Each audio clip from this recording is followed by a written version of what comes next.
కొలస్సీయులకు రాసిన పత్రిక 2వ అధ్యాయం. నేను ఎంతగా పోరాడుచున్నానో మీరు తెలుసుకొనగోరుచున్నాను.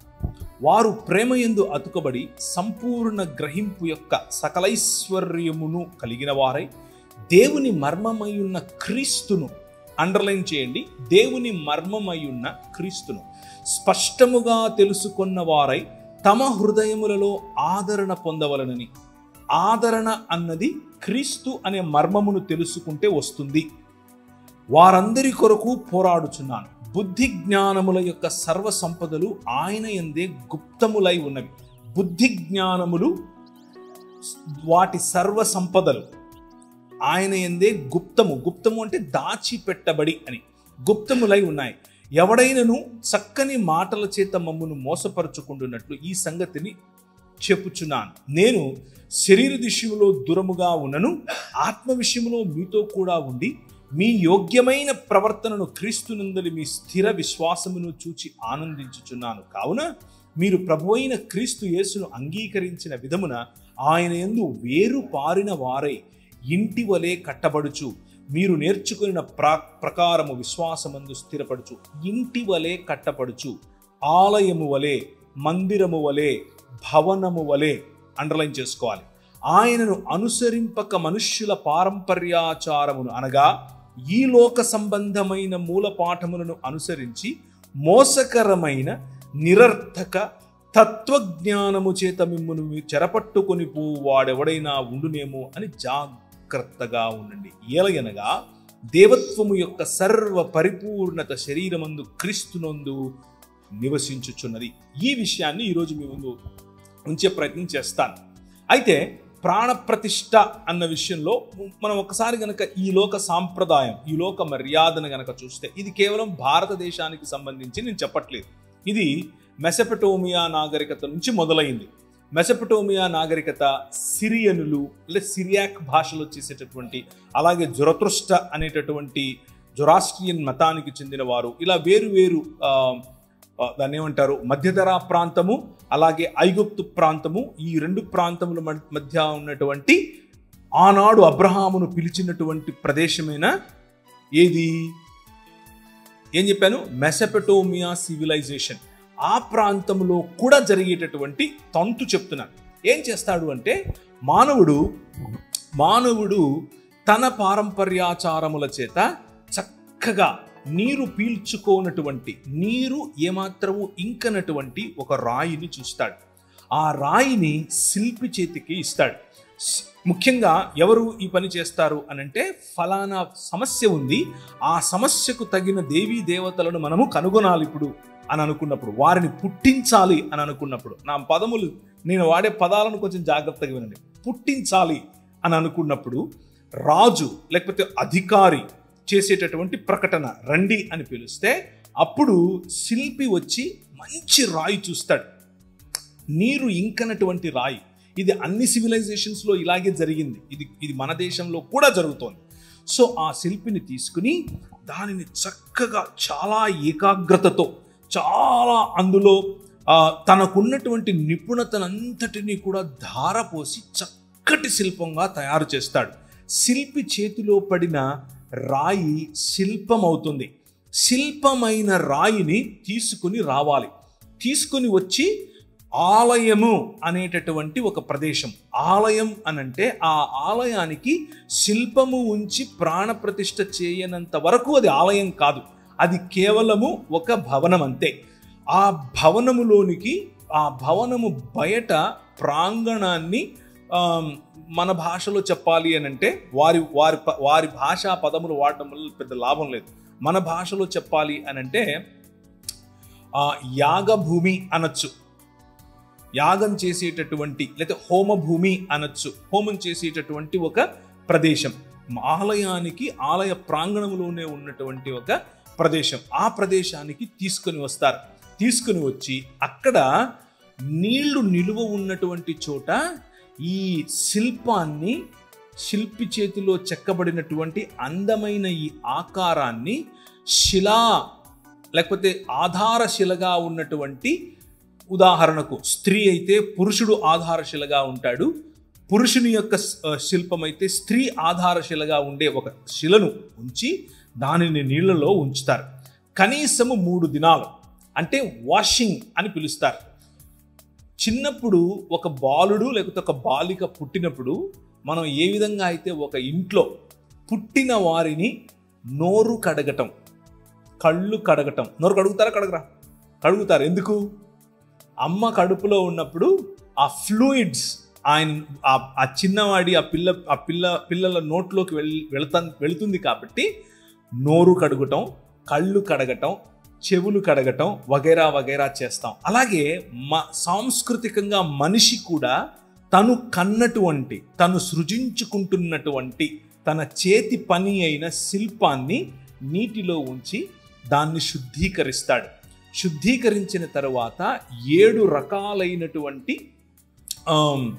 అవయవ నిర్మాణం, లేకపోతే 7 రకాలైనటువంటి ఏం చెప్పాలి, శరీరములో ఉండాల్సిన అవయవములను అందులో ప్రతిష్ఠ చేస్తాడు.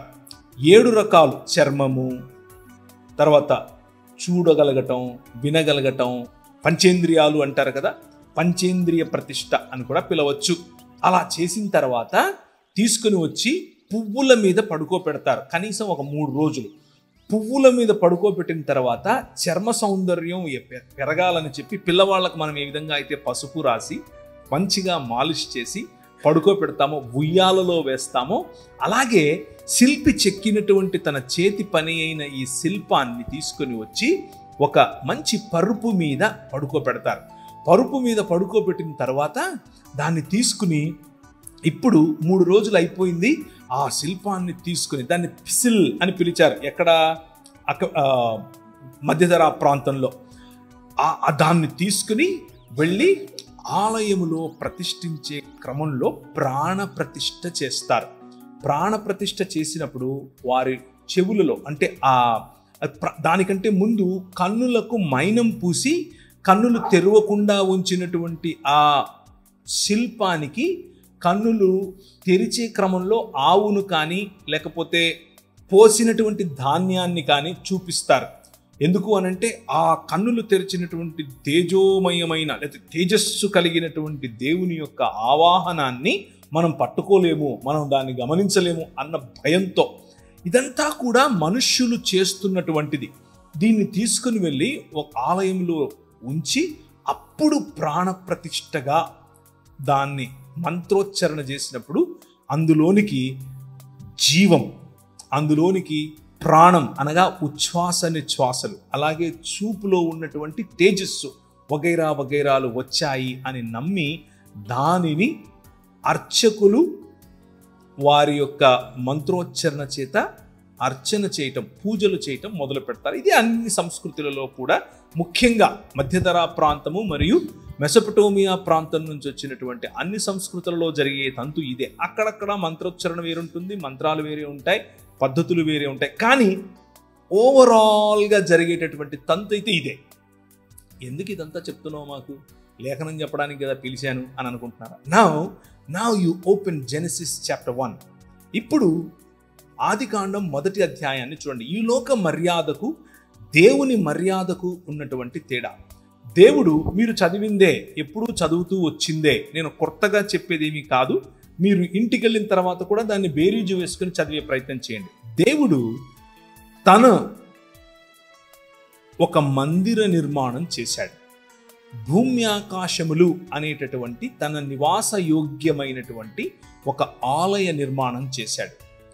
6 దినములు దానికి కావలసినటువంటి లైట్స్, రాత్రికొకటి పగలుకొకటి, దాన్ని అలంకరించటానికి కావలసినటువంటి చెట్లు, నదులు, జీవము రావటానికి కావలసినటువంటి అన్ని సదుపాయాలు చేసిన తరువాత మంచిది మంచిది మంచిది అని నిర్మించినటువంటి ఈ భవనంలోనికి ఇప్పుడు తాను ప్రవేశించాలి. కానీ ఆయన ఏం చేశాడు అనంటే, తన చేత్తో మట్టిని తీసుకుని మనిషిగా చేసి శుద్ధీకరించి తన జీవమును లేదా జీవవాయువును ఊదాడు.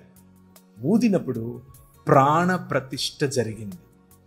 ప్రాణ ప్రతిష్ఠ జరిగినటువంటి మనిషి ఇప్పుడు దేవుని స్వరూపము మరియు దేవుని పోలిక.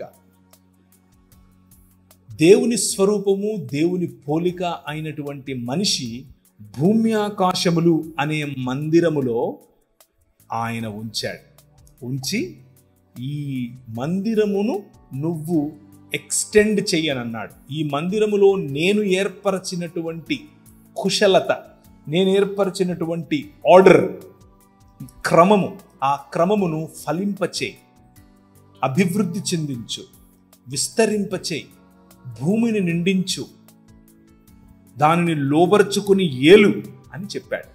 నాకు ప్రతినిధివి నీవు, నా మూర్తివి నీవు, నా ప్రతిబింబానివి నీవు, నా ఇమేజ్ నువ్వు అని దేవుడు చెప్పాడు. ఇది దేవుని భావజాలం. కానీ మనిషి, నేను ఇంతకుముందు మీకు చెప్పినట్లుగా కాదు, నా ఇమేజ్లో నేను కోరుకుంటున్నట్లు ఈ సృష్టిలో ఉన్న దానిని నేను శిల్పము రూపములో చెక్కి దానికి ప్రాణ ప్రతిష్ఠ చేస్తాను అని కోరుకున్నాడు.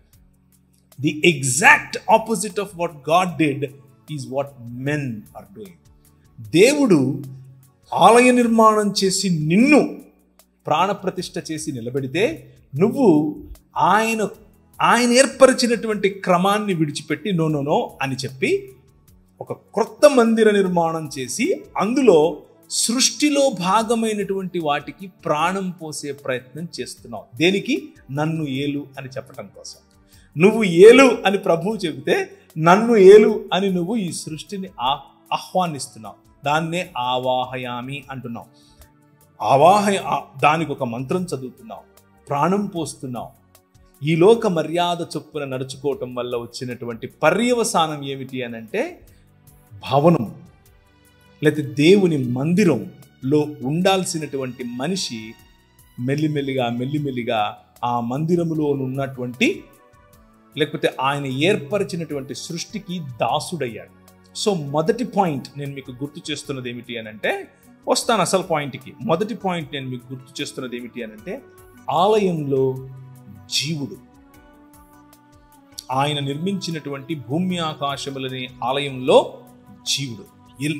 7వ దినమున ఆయన కొంతమంది సోదరులు అడుగుతూ ఉంటారు, మీ దేవుడు ఏంటి అలసిపోయాడా, రెస్ట్ తీసుకుంటున్నాడు, 7వ దినమున విశ్రమించాడా అని అంటారు. విశ్రమించటం అనంటే 7వ దినమున ఆయన భూమి ఆకాశములను కలిపే విధముగా తన సింహాసనమును వేసుకుని కూర్చోవడం.